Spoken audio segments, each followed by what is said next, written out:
नमस्कार दोस्तों, कैसे हैं आप लोग? कमेंट करके ज़रूर बताइएगा। Welcome back to my YouTube channel. मेरे यूट्यूब चैनल में आपका स्वागत है दोस्तों।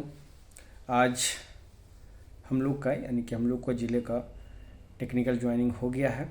टेक्निकल योगदान कहिए वो हो गया है। कैसे हुआ है, क्या क्या लगा है, पूरा डिटेल इस वीडियो में आज हम आपको बताएंगे।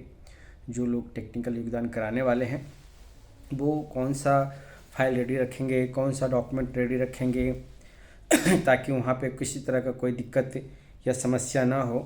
इसको देखते हुए ये फ़ायदा, इस वीडियो से आपको फ़ायदा मिल जाएगा। क्योंकि बहुत सारे लोगों का कॉल मैसेज आता है कि सर फाइल में क्या ले जाएं, क्या नहीं ले जाएं, क्या करें क्या नहीं करें, मेरा टेक्निकल ज्वाइनिंग का लेटर नहीं आया है, कब आएगा।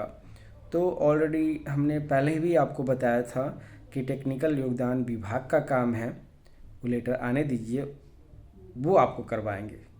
आपको उबियाने की आवश्यकता नहीं है, वो आपका काम नहीं है। आप विद्यालय जाइए, विद्यालय में पढ़ाइए, वो आपको बेनिफिट मिलेगा। लेकिन आप लोग उबिया जाते हैं इतने जल्दी कि लगता है जैसे आपका जैसे डीबी के लिए उबियाए थे। तो ठीक है, डीबी आपका चीज़ है, उनका है, लेकिन जितना जल्दी डीबी हुआ, जितना जल्दी आप विद्यालय में घुस गए। अब पेमेंट कैसे बनेगा, कैसे क्या करना है, क्या नहीं करना है, वो विभाग पे छोड़ दीजिए। आपको वो लेटर निकालेंगे, मैसेज करेंगे, उस डेट में आप जाइएगा कराने के लिए। अब देखिए, आपको बता देते कि टेक्निकल योगदान में होगा क्या। टेक्निकल योगदान के लिए आपका जिला का लेटर निकलेगा। जैसे हम लोग को जिला का निकला, उसमें दो चीज़ लिखा हुआ रहेगा। एक पदस्थापना वाला, ध्यान रखिएगा, बार बार हम आपको बताते हैं, समझाते हैं। पदस्थापना जो आप डीबी करवाए होंगे तो 3 गो लेटर आपको मिला होगा। एक प्रोविजनल जिसको औबंधिक बोलते हैं, एक पदस्थापना बोलते हैं, एक विद्यालय योगदान का लेटर बोलते हैं। तो 3 गो लेटर। तो विद्यालय योगदान वाला तो आप एचएम को दिए होंगे। एचएम उसमें मुहर, सिग्नेचर, टाइम और डेट ज्वाइनिंग का डाला होगा, उसमें आपका भी सिग्नेचर होगा। वो आपका ओरिजिनल लेके जाना है। और एक बीच में देखिएगा पदस्थापना मिला होगा। फर्स्ट में आपका औबंधिक नियुक्ति पद जिसको प्रोविजनल ज्वाइनिंग बोलते हैं, वो आपको छोड़ देना है, लेकिन उसका भी फोटोकॉपी आप करा लीजिएगा, करा के रख लीजिएगा। और फोटोकॉपी और जो पदस्थापना वाला है उसका भी फोटोकॉपी करा के सिग्नेचर मार के, ये 2 चीज़ आपसे लेटर में मांगा जा रहा है, 2 ही चीज़। लेकिन वहाँ के जाने पर 1-2 डॉक्यूमेंट बढ़ जा रहा है। अब कैसे बढ़ रहा है, वहाँ जब लेके जाइएगा साथ में एचएम को लेके जाइएगा, क्योंकि एचएम का वहाँ सिग्नेचर, मोबाइल नंबर, आपका सिग्नेचर और आपका मोबाइल नंबर, ये 2 चीज़ वहाँ पे नेसेसरी है, लगेगा। क्योंकि रजिस्टर मेंटेन होता है, रजिस्टर पे ही आपको योगदान कराया जाएगा। बहुत सारे लोग बोल रहे थे कि थंब लेता है, तो थंब उनके लिए लिया जाता है जैसे TRE 1 में थंब लिया गया था, क्योंकि उस समय डीबी में थंब नहीं लिया गया था। इस बार हर एक डीबी में सबका थंब लिया गया है। तो थंब लिया गया तो वेरिफिकेशन आपका उसी टाइम हो गया थंब से ही। तो अब यहाँ पे थंब को लेकर वेरिफिकेशन नहीं हो रहा है। जो कन्फ्यूज हो रहे थे कि थंब वेरिफिकेशन होगा, वो हटा दिया गया, क्योंकि डीबी में ही आपका थंब वेरिफिकेशन कर लिया। हो सके कोई कोई जिला करा ले आपका थंब वेरिफिकेशन, लेकिन यहाँ पे अभी थंब वेरिफिकेशन नहीं हुआ है। और भी 2-3 जिलों का हुआ, वहाँ भी थंब इम्प्रेशन नहीं लिया गया। तो अब ना के बराबर चलिए, बस आपका डॉक्यूमेंट लेगा, नाम पुकारेगा, एचएम का सिग्नेचर लेगा, फिर आपका सिग्नेचर लेगा, उसमें मोबाइल नंबर डालेगा। यही प्रोसेस होगा, इतना ही प्रोसेस हो। वहाँ पे एक्स्ट्रा अगर मांगेगा भी तो एक आधार कार्ड मांगेगा, एक प्रोविजनल जो औबंधिक नियुक्ति पत्र मिला है उसका फोटोकॉपी, आधार कार्ड का फोटोकॉपी आपको मिलेगा। पूछा क्या जाएगा आपसे, रोल नंबर पूछा जाएगा, सब्जेक्ट पूछा जाएगा, क्लास पूछा जाएगा, और TRE 1 के हैं कि TRE 2 के, ये चीज़ इतना 4-5 क्वेश्चन आपसे पूछेगा। हाँ, और विद्यालय का नाम पूछेगा कि किस विद्यालय में आप कार्यरत हैं। इससे पहले जो डिटेल आपने डाला वो डीवी में गया, सारा डिटेल आपका डिटेल डीवी में गया। लेकिन अब जो विद्यालय का ये डिटेल, यानी कि टेक्निकल योगदान का मतलब है कि जो विद्यालय का डिटेल अब आपके पास, वहाँ जो विद्यालय में योगदान पत्र डाले वो योगदान पत्र वहाँ जमा होता है। आपका एचएम कौन है, उनका सिग्नेचर वहाँ पे जमा होता है, उनका मोबाइल नंबर क्या है, वहाँ पे वो मोबाइल नंबर सबमिट होता है। जब टेक्निकल योगदान करा लीजिएगा तो उसके बाद आपको कुछ दिन के बाद ID मिलेगा, पासवर्ड ID मिलेगा ई शिक्षा कोर्स के लिए।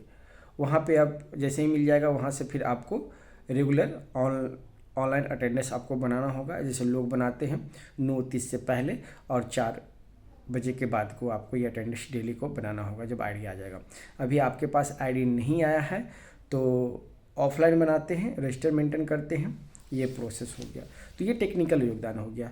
अब रही पेमेंट बात, तो आज लास्ट डेट था सभी स्कूलों का absentee देने का। आप लोग का भी जिलों का शायद आज लास्ट डेट होगा absentee देने का। तो देखिएगा कि आप लोग का absentee गया कि नहीं गया। जैसे आज हम गए थे एचएम के साथ, तो absentee वाला भी काम हो रहा था, बीआरसी और पदस्थापना, क्योंकि मेरे विद्यालय में 12 टीचर हैं, तो कुछ पदस्थापना के टीचर हैं तो कुछ बीआरसी के हैं। जैसे मान लिया का 7 विद्यालय पदस्थापना के थे और 5 टीचर थे जो यहाँ के थे, बीआरसी के थे। तो कुछ का रिकॉर्ड पदस्थापना में जाता है और कुछ का रिकॉर्ड बीआरसी में जाता है। तो ये सारा डिटेल यहाँ पे डालने का रहता है रिक्ति के साथ, और क्या क्या ताकि उनका पेमेंट आए।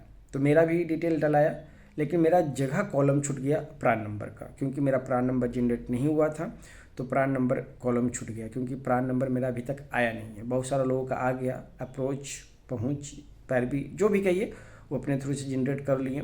अगर जनरेट कर लिए हैं और वो प्रान नंबर वहाँ पे फिल करके absent उनका भरा गया है, तो जनवरी में उनका पेमेंट आ जाएगा।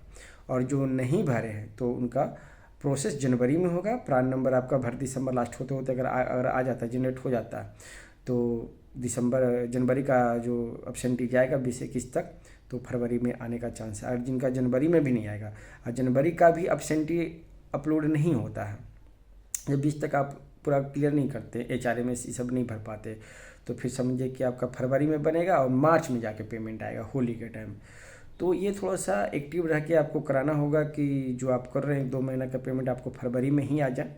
अगर जनवरी में लेट होता है, क्योंकि absentee 19, 20, 21 ये 3 डेट रखा जाता है absentee सारे स्कूल के HM को देने का, लास्ट मंथ का नहीं रहता। अब इस बीच में अगर आपका सारा काम प्रोसेस हो जाता है तो आपका बेनिफिट यही मिलेगा कि फरवरी में ही आपका पेमेंट चालू हो जाएगा आना, 2 मंथ का, जनवरी, दिसंबर और जनवरी का। अगर जनवरी में प्रोसेस हो जाता है तो नहीं होता, तो अगर फरवरी में होता है तो मार्च में, दिसंबर, जनवरी, फरवरी 3 महीने का पेमेंट आपको मार्च में आएगा।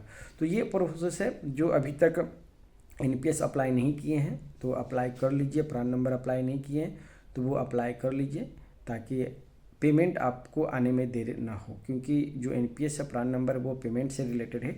ये काम अगर ओके कर लेते हैं तो पेमेंट भी आपका ओके हो जाएगा और समय आप सब चीज़ हो जाएगा। तो टेक्निकल योगदान यही हुआ कि अब सारा रिकॉर्ड आपके विभाग में चला गया है, अब चढ़ गया है, आप एक आइडिया आएगा। अब डिटेल आपका विद्यालय का डिटेल आप विभाग के पास चला गया है कि इसमें आप कार्यरत हैं, HM का मोहर सिग्नेचर के साथ, प्रूफ के साथ आपका हो गया है। तो ये सारा काम आपको करने के बाद फिर प्रान नंबर यानी कि NPS अप्लाई कर दीजिएगा। बाकी जो अपडेट होगा वो अपडेट हम आपको ज़रूर देंगे। तो फिर मिलते हैं एक नेक्स्ट वीडियो में। धन्यवाद दोस्तों।